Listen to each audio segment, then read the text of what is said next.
এখন বাজে 5:42। এই যে রাস্তাটা দেখছেন, বলা যায় শুনশান পরিবেশ, একেবারেই নিস্তব্ধ। আর 1 ঘন্টা পর এই রাস্তায় চলাফেরা করা কঠিন হয়ে যাবে। রাস্তা পার হওয়ার জন্য হয়তো কয়েক মিনিট অপেক্ষা করা লাগবে। ঠিক সেই জায়গাটাই এখন শুনশান। দেখেন, শহরের যে ব্যস্ততম জায়গাগুলো, হাতে গোনা কয়েকটা মানুষ আছে। একটু পরে কিন্তু এখানে পা ফেলার জায়গা থাকবে না। তো বাস্তবতা এইটাই, কখনো অনেক কিছু হবে, আবার কখনো কিছুই না। আর আমাদের জীবনেও এরকম ঘটনা ঘটে। মাঝে মধ্যে আমরা অনেক কিছু পেয়ে যাই, মাঝে মধ্যে একেবারেই শূন্য থাকি।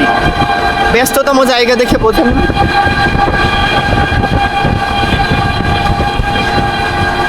রাজশাহী, আর রাজশাহীর যে সৌন্দর্য ছিল, সিটি কর্পোরেশনের মধ্যে যে সৌন্দর্যটা ছিল, লাইটিং থেকে শুরু করে সব কিছু, সেটা এখন আর আগের মতো নেই।